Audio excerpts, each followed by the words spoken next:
the Androscoggin River Valley, the people, the places, the events, the history, all that makes up the vibrant story of the towns of the Androscoggin River Valley from Lewiston, Auburn through Mexico, Rumford, and Bethel to New Hampshire. Welcome to the July 2016 edition of Today River Valley. Today River Valley is the video news feature program for the towns of the Androscoggin Valley in western Maine.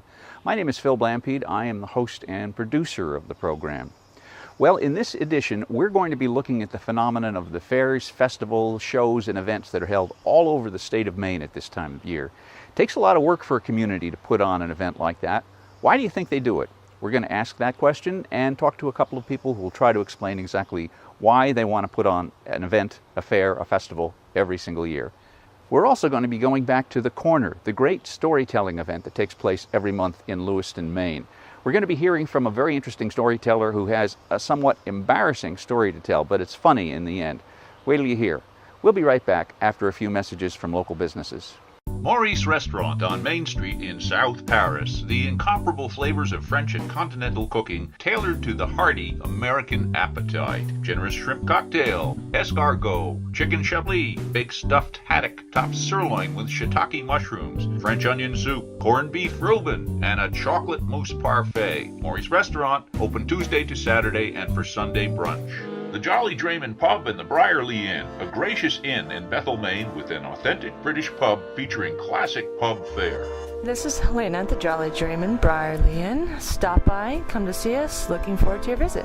The Jolly Drayman, the authentic British pub in Bethel, Maine.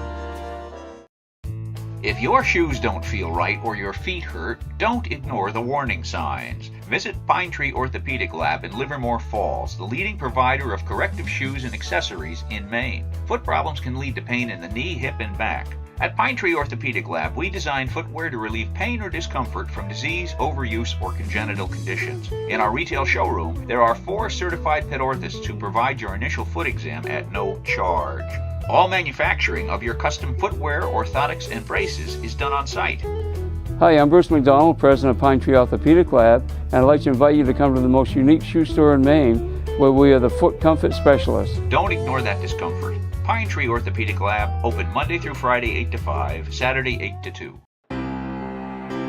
The thing about Pat's Pizza is that it's informal, but the food is really good. It's not just pizza. They make their own dough there, they make their own lasagna there, and it's a very comfortable place. You go in and it's a rustic post and beam interior. Portions are incredibly generous. Staff is friendly. You know, I like trying the microbrews. They have a selection of microbrews at the bar. They have a 6-page menu. It's you have to think a while before you make a choice. They have gluten-free specialties, including gluten-free carrot cake. They've been there for nearly 2 decades, and I think there's a reason why. It's a very pleasant place to find some really good food in a comfortable environment.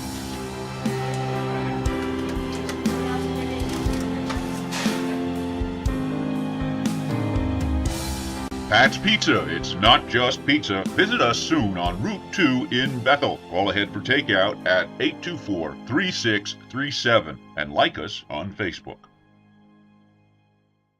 When you visit western Maine, step out of the ordinary. Stay in Victorian splendor at Holiday House Bed and Breakfast, where our guests relax in the elegant surroundings true to the style and atmosphere of 100 years ago. It's your Victorian home away from home. Holiday House Bed and Breakfast, right on Main Street in the center of Bethel Village. Open year-round. Bethel Outdoor Adventure on Route 2 in Bethel, Maine. Kayaking, paddleboarding, canoe and kayak trips. Tubing down the river. Sluicing for precious stones, and camping in a park-like setting.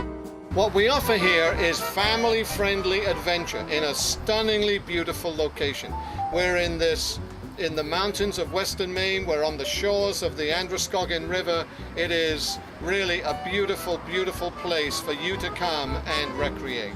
Nothing beats camping out in western Maine in the summer, and at Bethel Outdoor Adventure, you'll find a gem of a campground. Small, family-friendly, impeccably maintained, and with full hookups and space for everything from the largest RV to the smallest tents. Ask about our group sites. The campground is right on the river with river access, and there are hot showers with unlimited hot water. Summer is a special time in New England. Make the most of it at Bethel Outdoor Adventure.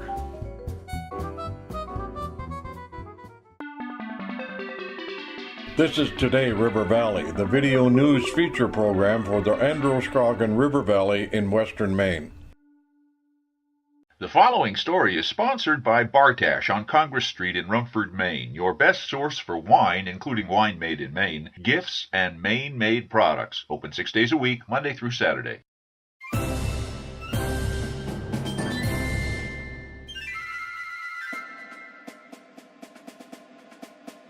This year, as in the past, between now and Christmas, the state of Maine will be coming alive with community festivals. From Mallioccat Day in Bethel, Maine, to the Balloon Festival in Lewiston, Auburn, to the Yarmouth, Maine Clam Festival, to smaller events like the Pumpkin Festival in Rumford, Maine, and the Dixfield Outdoor Market in Dixfield, Maine. Outdoor community events seem to be an integral part of the Maine way of life. Events are wonderful ways to get community members and organizations together. And this is what it's all about, getting people out here, enjoying themselves, and really having a good time, and saying, boy, you know, I like being here in Rumford. I love the atmosphere of being able to meet people I probably know but haven't seen in a while. It brings a lot of people downtown. It brings a lot of people from out of town. A lot of businesses say that it really reflects on them. We've heard good things from some of the businesses downtown, that it brings a lot of people through their business. The purpose of this festival, the mission, is to serve the community in as many ways as we can, to illuminate the history of the community. And the arts in the community, right, specifically. So at this point, you might be thinking, well, that sounds great. Why don't we do something like that in my town? But just hold on a minute. There's a lot more to the business of putting on a big outdoor event in your town than you might think. It is, first of all, something that requires a lot of volunteers putting in a lot of time. Just ask Judy Schneider and Lisa Moore, organizers of this year's Norway Arts Festival, held July 8th and 9th this year in Norway, Maine. It's a culmination of a year's worth of volunteer energy, planning, committee work, registering artists, who's going to serve on the committee, who's going to perform, how can we do it better, how can we do it differently. And I'm guessing that there's, 100 local people who contribute very directly to the organizing and the administration and the brainstorming and the work around this festival. It takes a lot of time. That's the only downfall that involves something like Pumpkin Fest or our craft shows that we host in town, stuff like that. It takes away a lot from my business. It kind of hurts us sometimes because I don't get paid to do these festivals. And it does take a lot of work from myself. I need to cancel a lot of appointments. We need to close our business for days. So that's the only thing. It takes a lot of time. It takes a lot of volunteers. But the more you do them, the more you get used to the flow of things, and it gets easier every year, and it seems to pick up more volunteers and more followers every year, which makes it a lot easier. Well, the big thing, it takes a lot of work to begin with, and organization. We have to start 3, 4, 5 months ahead of time to put all the things together. You have to make sure you have little things that you just don't think about. For instance, porta potties. When you have 500 or 600 people downtown, they need a place to go, and the porta potties are very important. To do an event, and to do an event well, requires a long, long list of details that we've learned about over time, that if you do such and such, it's going to make life a lot better, during the course of the event. If you've done this pre-planning, making sure to have all of the affected parties communicated with, that we have buy-in from our municipality, that we have had communication with the sheriff, that we have all of our partnerships in order, then it's a happy party.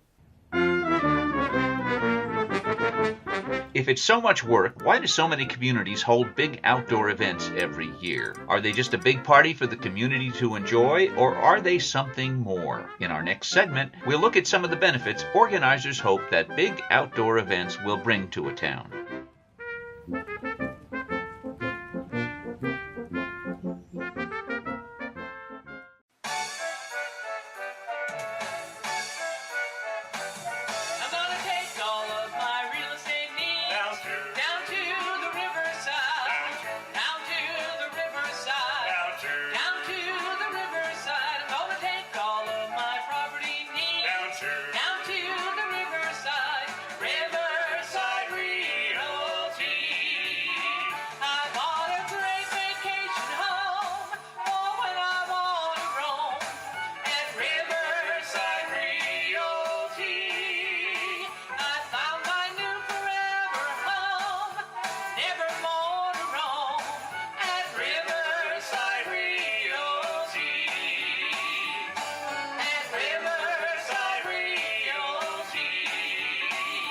So come on in.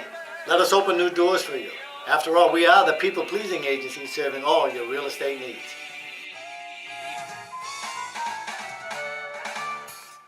You wouldn't visit Washington, D.C. without seeing the White House, or New York without seeing the Statue of Liberty, so don't go by Mexico, Maine without visiting Dick's Restaurant on Route 2, the landmark of home-style dining with breakfast all day, dinner-sized lunch specials, and their famous fish chowder. Look for buffet dining on holidays and special occasions.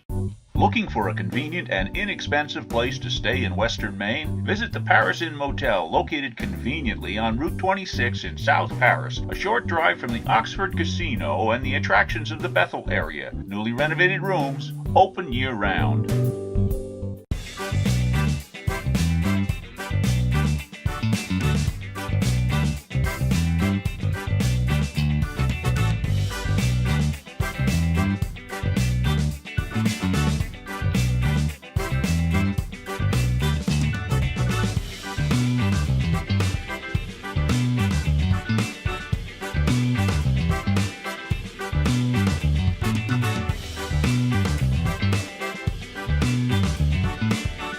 This is Connie Asno, and we look forward to serving you in our historical downtown Rumford restaurant. Connie's Place, now open at 136 Congress Street, downtown Rumford on the island.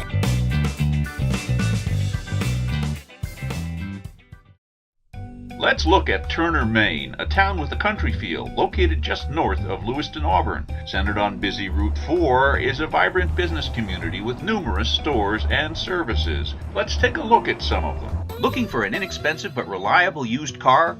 Shop Duval Auto Sales on Route 4 in Turner. Just check out these great reviews on Google. Hi, this is Darren. I'm the owner of Duval Auto Sales. We've been selling quality used cars to the hard-working people of Central Maine for 20 years. Open Monday through Friday, 9 to 5, Saturday by appointment. Here's news from Scott's Recreation, a newly expanded inventory of RVs from entry-level travel trailers to high-end fifth wheels. Whatever your budget, they've got it. Browse the lots and see how you can get on the road this season in home-like comfort. Scott's Recreation, with locations on Route 4 in Turner, Maine, and Route 202 in Manchester, Maine. When you think of Subaru, think of RJB & Son. We thoroughly service every Subaru we sell and specialize in Subaru auto repair to ensure that the car you drive is 100% safe and reliable. When you think of Subaru, think of RJB & Son. 1026 Route 4, Turner. You are watching Today River Valley, the video news feature program for the towns of the Androscoggin Valley in Western Maine. As described in the last segment, community festivals, fairs, and events occur all over Maine during the warmer months, even though they're a lot of work for the organizers to stage. If they require so much work, why do towns put them on? For Robin Zinchuk, Executive Director of the Bethel Area Chamber of Commerce, there are 3 reasons. The Chamber organizes several community events each year and is unusual in the fact that it actually makes money on them. In fact, 2/3 of the Chamber's yearly operating budget each year comes from staging events. So the way we think about events is that they have to meet at least one of 3 criteria, and preferably more than one. Events need to be revenue generators. So money comes for our events, for the Chamber's events. Dollars need to be generated that we can spend on our promotions, promoting our members. And in fact, much of our budget is based on revenues generated by events. More important is that the events generate business for the businesses in the Bethel area.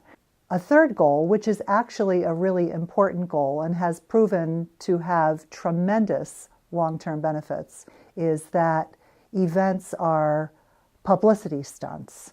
So it gives you something to tell a story about. We send out press releases because the media is always looking for interesting stories. And small town community stories are really very, if they're happy stories, they're really can be unique and very newsworthy. Another community event that makes money for the organizers is the Dixfield Outdoor Market, a quarter-mile-long flea market organized by the town and held along Route 2 in Dixfield every August. The outdoor market was designed to bring people into Dixfield to see what Dixfield offered. And when the market is done, we check out, we track our expenses and the income, and then the funds go to help local charities. Most events, however, don't make money, but are done for the other reasons mentioned by Robbins and Chuck, especially helping existing businesses and attracting new ones. But as we got going with the Pumpkin Fest, which was our first one, we found that stores in town were really being able to take advantage of this thing. We had stores that told us that on their Saturdays, which is the day of the week that we usually would have them, that this was the best Saturday they would have as far as sales would go in quite some time. We then decided that we have to do as many things as we can to help the businesses downtown. So we needed to have something in town where people could walk around and see what we actually have. And we've noticed that that's made a big difference. We've had a couple of businesses that said, we don't want it here, it's going to interrupt my business, it's going to give me poor sales for the day, only to find out when the day was done, they're talking about having their restaurants were full, they had standing room only, and it really made a difference. It is good for the businesses. The businesses that have talked to me generally say, yeah, I've made more money because of this. People are coming into the store, it might be they need to use the restroom at one of the stores, but oftentimes they do buy something before they head out. Economic development is always important. It's not the biggest goal, I don't think, but it's, I think if you it's build it, they will come. Definitely part of the pie. Yeah. I think that the festival is most successful when it attracts new people to Norway. We have our base, we have our locals, and most of us volunteer in some way when it comes to the festival. So we, attracting people from the Portland area, from the Lewiston-Auburn area, from the Rumford area, that's really the people that we want to come to Norway. Well, what could end up coming of this is, again, you never know who's going to come to town.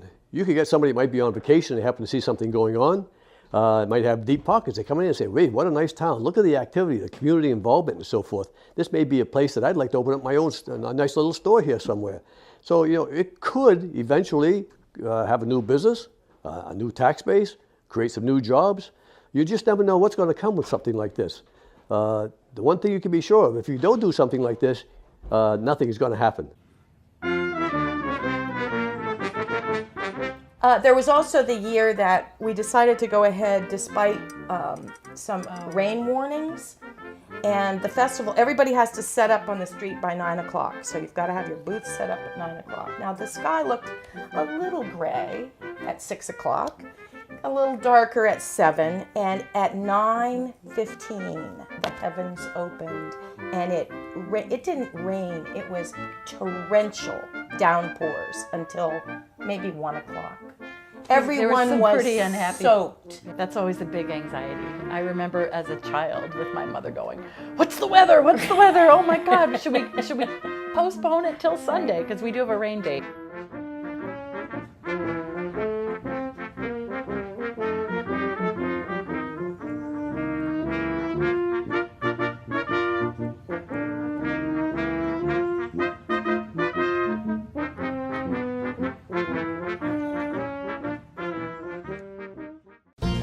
If you love your plants, then you need to visit Northern Roots Grow Supply on Route 26 in Greenwood, Maine, a store with one of the fullest grow store inventories around. From bulbs to ballasts, fertilizers to fans, nutrients to netting, seeds to soil, trays to trimmers, and pots to plants, customer service is our priority. We've got it, or ask us and we'll get it. We have trimmers available for rental and would always like the opportunity to bid on your next garden setup. Try us. You'll love us. Let's grow with Northern Roots Grow Supply in Greenwood, Maine. Your plants will thank you. Open 7 days a week.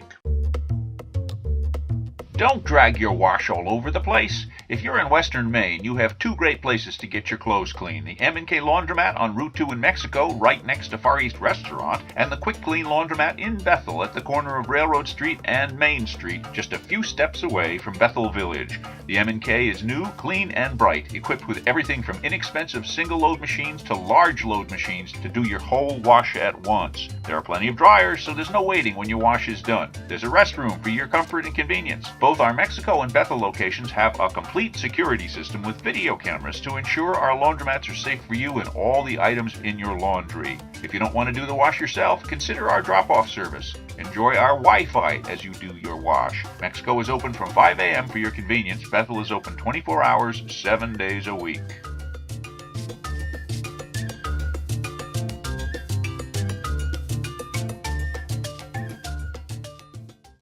Washing machines are offering more and more features each year. Well, you may not find anything quite like this yet at Larson's Electric Service in Mexico, but you'll find the latest in everything from washing machines to refrigerators to stoves. With the Manna, Whirlpool, KitchenAid, and Maytag brands, Larson's offers free delivery and setup of your new appliance plus removal of your old appliance. Over 50 years experience, Larson's, 13 Main Street, Mexico, Maine.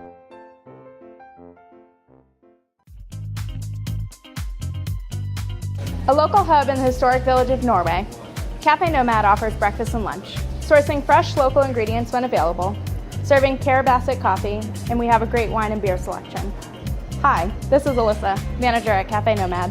You can find us online at cafenomad.com and like us on Facebook. My story starts in junior high. When I was in junior high...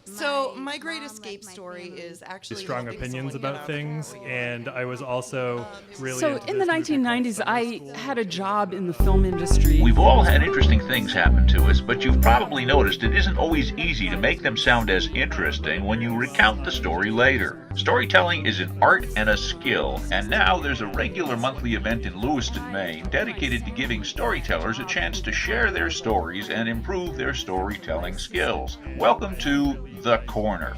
In our April program, we introduced you to this storytelling project and its organizer, Michael Sargent. Held monthly from September to May, The Corner features just regular people getting up and telling funny or touching stories from their own experiences. Here's how Michael Sargent describes it. So, my name is Michael Sargent, and by day, I am a college professor at Bates College. I teach psychology.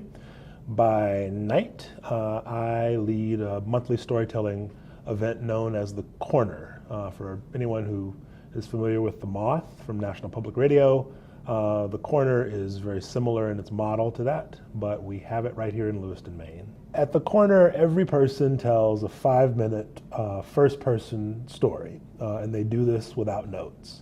People are taking you through a story. So a story has a beginning, a middle, and an end. It has an arc.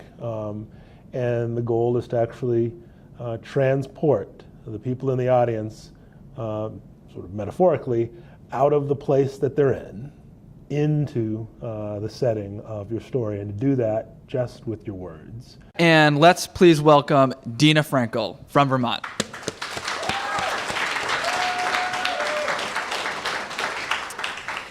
So in the 1990s, I had a job in the film industry that was one of those jobs that might drive you insane, with 7 days a week for months at a time, 16-hour days. And I kept my sanity in that job with the help of a friend and actually my assistant named Andy. So Andy and I had some funny ways of dealing with the tension in this job. One of them was that we would talk to each other like robots. We would sometimes carry on whole conversations in a voice that sounded something like this.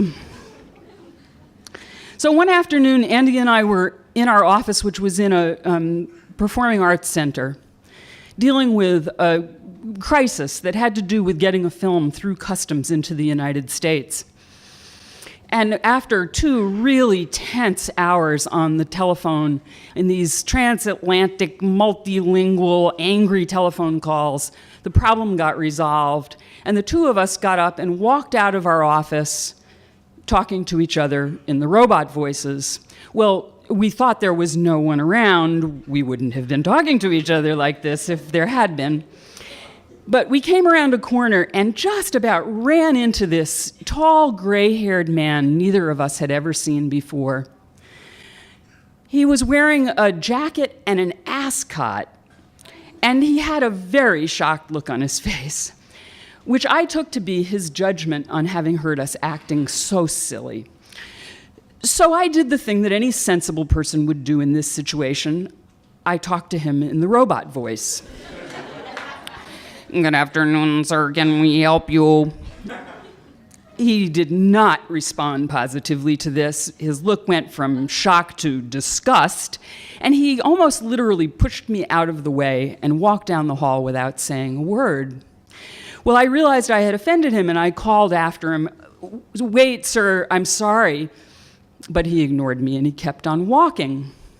Well, I was quite worried about who this was that I had offended. Was this like a big donor or something? But I also thought he had overreacted. This was a performing arts center. People were always acting. But there was nothing I could do, so we went on our way. Later that afternoon, we heard that there was some kind of social event going on in the sound stage. Now, to us, this meant one thing: free food. So we went down there and we were chowing down on the mini quiches. And the theater program director comes to the podium to introduce the guest of honor. And we learned that the theater program had hired a very famous Broadway stage director named Jose Quintero to come and teach acting as a guest artist. And so the guest of honor comes to the microphone, and as you probably have guessed, he was the man that we had run into in the hallway. And he comes up to the microphone, and he reaches in his pocket, and he takes out a little object that's about the size of an electric razor. And Good afternoon, ladies and gentlemen. Oh my God, I felt like such an idiot.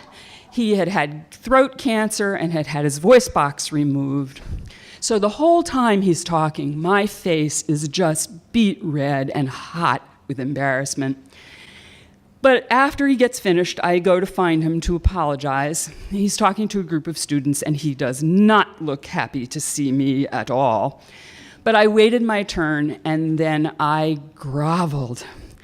And I said, "I am so sorry. I had no idea how offensive this voice would be." And when he heard the story, he laughed, and he said to me, "If I am ever casting for the role of a robot, you will have to audition." Now, I thought it was unbelievably generous of him to try to restore my pride in this way, but it remains one of the most embarrassing faux pas of my entire life. But I learned a big lesson that night. Now I keep my private jokes private. Thank you.